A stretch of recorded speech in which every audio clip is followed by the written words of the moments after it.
Mga kababayan, nakaraan po ay nag-social experiment po tayo at nagpanggap po tayo na isang palaboy na nagugutom.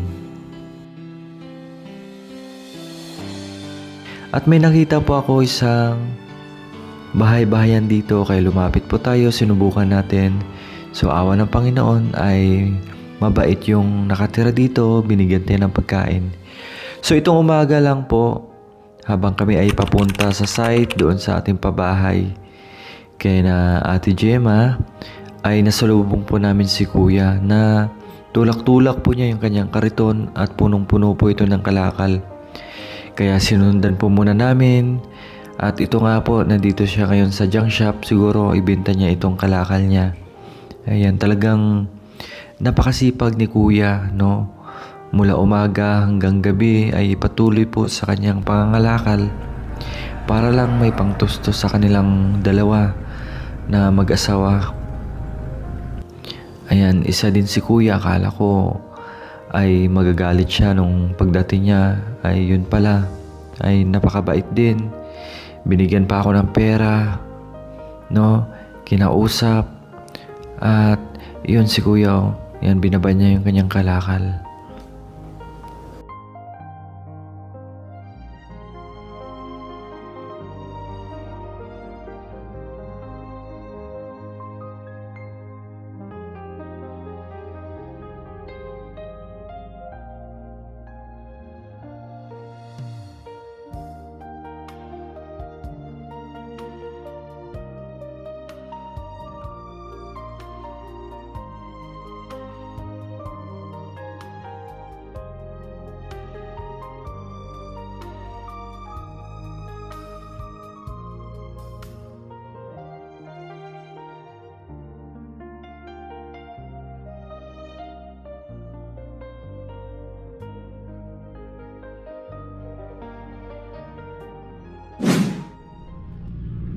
So isang mapagpalang araw po sa ating lahat, mga mahal nating kababayan.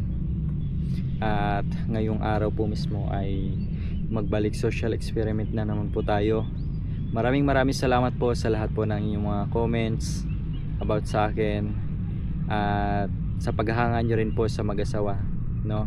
Ang social experiment na po ito ay talagang pinapakita natin at yung ugali nila na hindi tayo kilala, no? Isa tayong palaboy at lahat po ng ginagawa natin hindi po nila alam, no? Hindi po scripted. Kumbaga gumagawa din po kami ng paraan kung paano din po na hindi halata, no? Hindi halata. Kaya yung nandito tayo ngayon, so mga isang oras na tayo nandito kasi sinisit up pa po namin. So may contact po kami, nakatago po. Ito po contact namin. Hello. At nilapitan ako ng baka. Huwag mo akong suwagin, ha. Sige ka. At nagpagupit tayo ngayon, no? O, di ba? Hindi na tayo kulot. Bagong gupit yan, kaya lang nakaano tayo. So after po namin na shoot yung experiment na yon ay mga 3 days na po ata, no? 3 days na ata ngayon.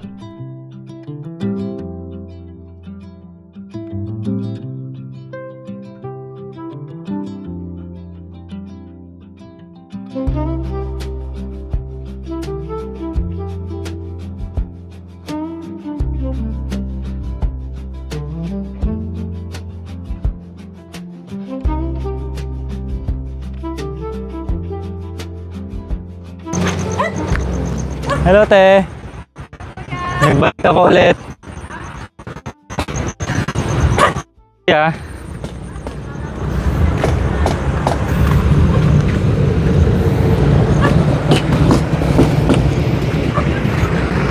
Kuya, ano po yan, kuya? Ano po yan?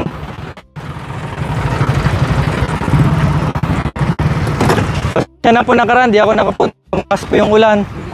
Kaya nga, dumiretso na po ako doon. Napadpad ako ng Agno, kuya. Agno. Walang katao-tao. Ano nangyari po dyan? Sira na? Wobble po? Gumagalaw? Gumagalaw siya. Hindi pa naman diba? Sabi ko, may usapan pa naman kami ni Kuya na ano, mga lakal. Pwede pa? Ilang gulong po sa harap? Ito yung sarap. Ilang gulong po yan? Pero sabay mo.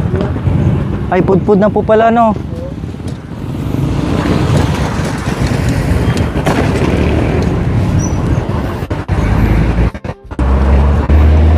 Kuya, may dala ako, kuya.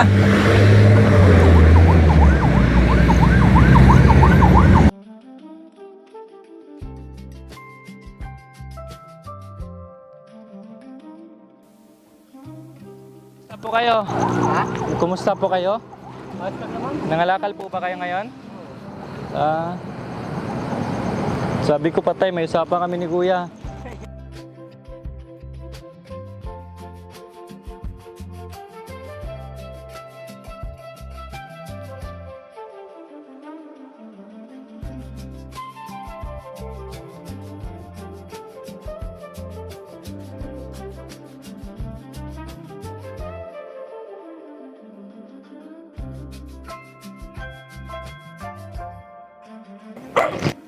Saan nyo na po ibang kalakal? Nabita ko. Kuya, yung pinaghingian ko, bumili ako ng bigas. Dami naman. Siyempre po, dahil mabait po kayo. Iya, ito. Ate.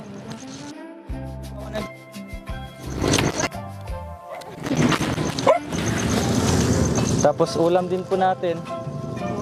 Ayun po. Doon na lang tayo sa tulay doon. Ha? Bakit po?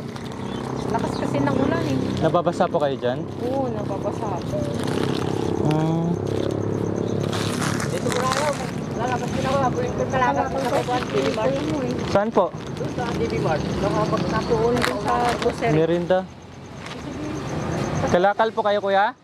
May kinuha ko pala. Baka ulan po. Saan banda, kuya?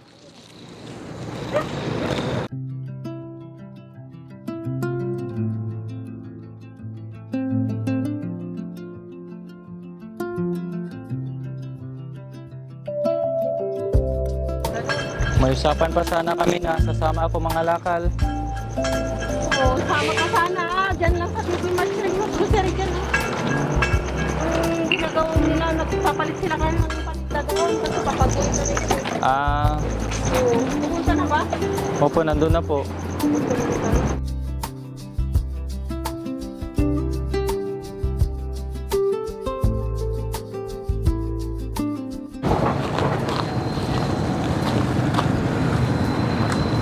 Magigib na kayo, ate, eh? Magigib na po kayo? Magigib na po kayo? Tutulungan ko na po kayo? Kayo na lang po. Saan po?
Ha?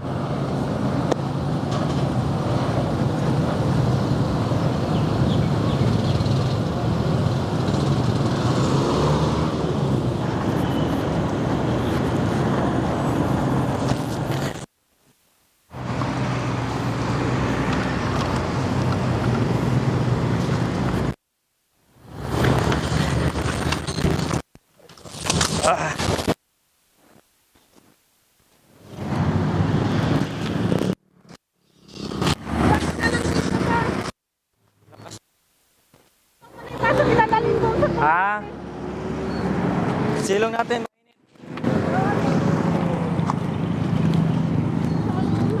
Inom ka muna tubig. Tubig. Inom po kayo tubig. May gamot kayo, ate? Anong gamot? Parang ano, sumasakit yung likod ko. Ay, yun lang na ano yun, ba yung ano yun, yung anong gamot yun. Dapat talaksan ah. Laksan ang inumin mo. Kasi amoxicillin lang nandun. Ano nga laksan kay tatay? Saan po? Yan lang ito. Sakit. O, bilan na lang kita, upo ka na lang. Huwag na po ate. Ha? Ari, para nahihilo ako. Ay, ikaw ah. May ang tubig, te. Ay, hindi naman lang tubig yan. Okay lang po.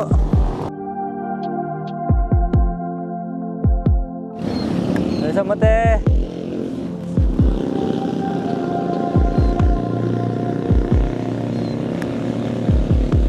Nahihilo ako. Meron kasi akong sakit na parang epilepsy.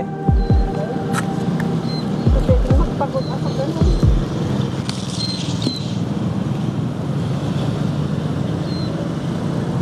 Tama ng tubig?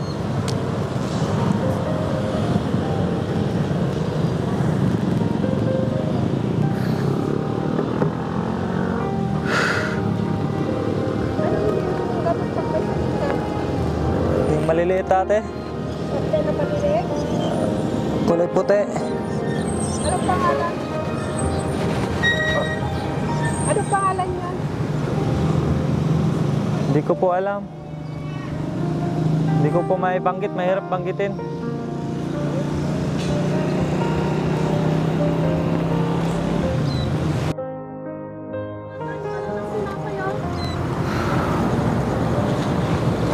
Punta mo na, doon na ka sana doon no, ka, ano, matinggo ka? Ate, halika kayo. May sasabihin ako sa importante. Ang ano yun? Joke lang po yun.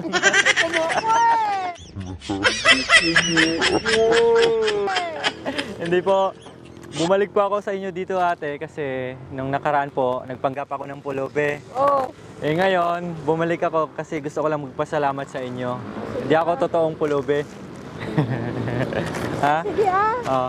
Oo, basta makatulong kami sa'yo. Opo. Hindi pa ako totoong palaboy. Kunwari lang po 'yon. Sige. Ano masasabi niyo naman po doon? Oo, masaya kami at nabigyan mo kami ng ano, kunting tulong mo. Opo. At saka natulungan din kayo. Opo. Nung una, ate, anong naisip mo po nung una? Wala akong naisip. Basta ang isip ko, tutulungan ko na lang tong tao to. Pero yung totoo, ate, yung totoo po, anong ano nyo? Nagkukunwari lang or Hindi, totoo? wala sa isip ko, nagkukunwari ka. Totoo po? Oo, wala. Ganun lang. Basta, Eh sabi ng asawa ko, tutulungan na lang natin. Pag bumalik, papakainin mo na lang. Sabi ng ganun. kasi gaya nga po ng sinabi nyo, ate, di ba, na, ano, na marami pong pumupunta dito. Oo, marami. Marami Pati- kayong binibigyan ng Oo, tulong. yung baliw na nakikita mo dyan na may dadala siyang bulaklak. Yung nakaparking dyan sa 7-Eleven. Lalaki po? Yung babae. Babae. Yung baliw. Pati yung babaeng may bag na palakad-lakad dyan. Oo, binibigyan ng asawa ko Opo. ng pagkain nyo. Kaya napahanga po ako sa inyo, ate, kasi yun nga nabanggit nyo na Oo, tumutulong. kapag may kapansanan or palaboy dyan, ay nagbibigay kayo. Oo, Kasi kumbaga naranasan nyo rin po yun na gano'n, di ba? Naranasan namin na naglalakad na humingi kami din ng pagkain kagaya sa'yo. Kaya ganun. Pero hindi po kayo nagtaka, ate, yung totoo po. Hindi kami nagtataka. Basta ang sabi ng asawa ko, pag bumalik siya, tutulungan mo lang, papakainin mo lang. Nakala niyo po na normal. Oo. Normal talaga. Siyempre ate, no? Lalo na kayo na nandito kayo. Talagang kayo po yung number one na nakikita niyo po yung sitwasyon na kagaya natin na palaboy, di ba? Oo. Marami dyan. Kumbaga nakakaano din, kumbaga parang nakakaawa din kasi totoo yun ate na ang layo ng nilalakyat, no? Oo. Kasi may nakausap ako ate, may natulungan na rin kami na ganun. Kaya kumbaga kung ano yung kinukwento nila, kumbaga yun din yung binibigkas ng mga bibig ko kasi yun po yung mga kwento nila. Oo, ganun Tsaka po nakikita po namin totoo po, no? Minsan kasi kami palagi kaming ikot-ikot. Ngayon nakita namin dito sa lugar na to, tapos sa sunod araw magulat na lang kami nandun na pala sa Kami dito kasi alam mo hindi baka magawa na nila dito, wala na kaming tirahan. pansamantala lang po kayo Oo, dito. pansamantalang pupunta na kami diyan na kami lang sa tulay, doon na lang kami. Sige ate. Oo, pero pag ginawa na nito, makikipag-usap kami na kahit bigyan na lang kami ng paglatayuan ng bahay namin. Kubo. Yung kasi kilala yung asawa ko yung engineer dito kaya Opo. Sana nga po na ganun. Kaya ang ginawa namin nung umulan, siyempre, alam mo tubig-tubig dito pa. Oh. basa ho. Oo, kaya nilipat ko yung palaya namin. Tapos dito, tumutuloy na yung higan namin. Eh, kawawa naman kami, kaya malis kami dito. Kaya sabi ko, pag bumalik, pakainin mo, sabi ng asawa ko. Kasi kawawa ate, minsan nga, Oo. may mas bata pa sa akin eh. Di ba? Naglalakad dyan. Oo. Kumbaga, nasiraan ng bait. Kung minsan, Meron, kahit na... walang kibo lang naglalakad dyan. Hindi, meron pa yung nakikita namin na malinis dyan. Tinulungan namin ng asawa ko, malinis dyan. Pinapakain namin. Kung may binigay na sa tao ng pagkain namin, binibigay namin din. Sinishare din namin sa Opo. kanila. Tama po yun. O, kasi hindi ko naman maano makain. Kaya sabi ko, yung baliw dyan, binibigyan ko siya ng pagkain dyan. Pag nakaupo dyan, kahit nababato, alam mo naman baliw, ba't papatulong Opo, pa? O, tama po binibigyan yun. ng pagkain. Kaya, Kasi syempre sila ate, walang makain. Oo, walang makain. Kasi, nangangalakal opo, sila. ang hirap kaya pag hindi ka makakain. Kumbaga, parang manginginig ka Oo. pag hindi ka nakakain. Parang hindi ka papapansinin ng Oo, tao. totoo pag po ganun, yun. Pag di ka binibigyan ng pagkain, sabi ko, humingi ka na lang, tubig pa bibigay, wala pang Oo. pagkain. Kaya yung naranasan namin yun, naglalakad kami.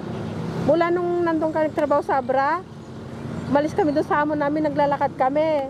Tapos nung nadano namin nang nagbebenta ng paputok, ayun, binigyan ka, nag-ambag sila pinangpamasahin na umuwi din sa kanila, sa Tarlac, yun.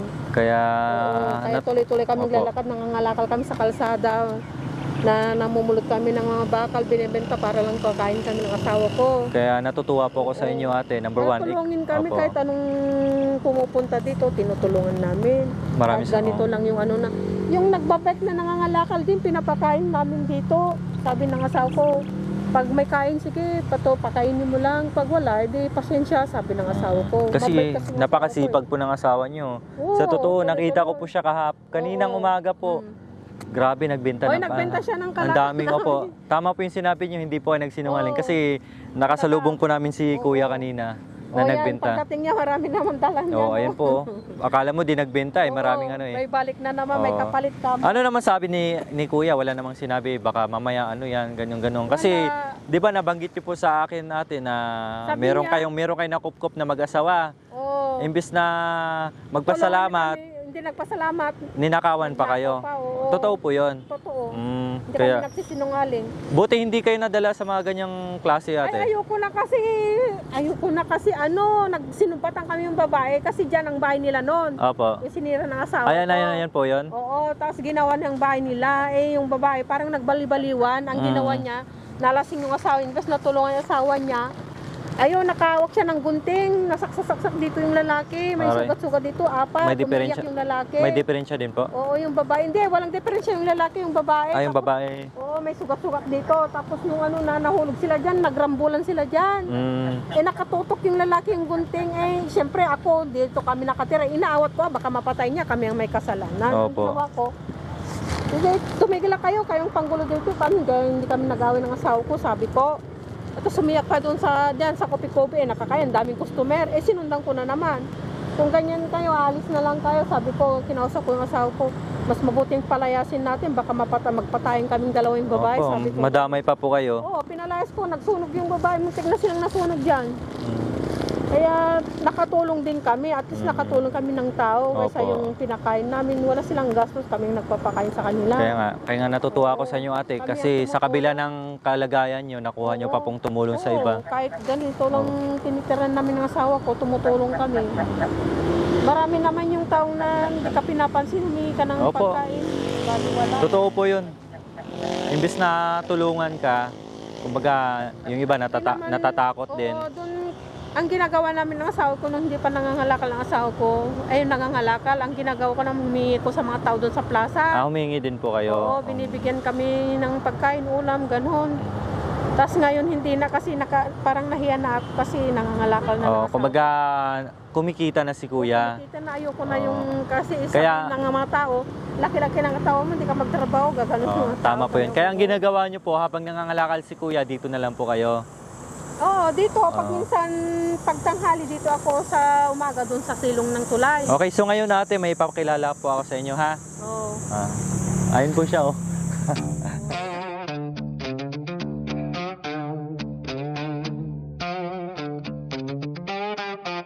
Yeah. Thank you for watching. Don't forget to like, share, and subscribe.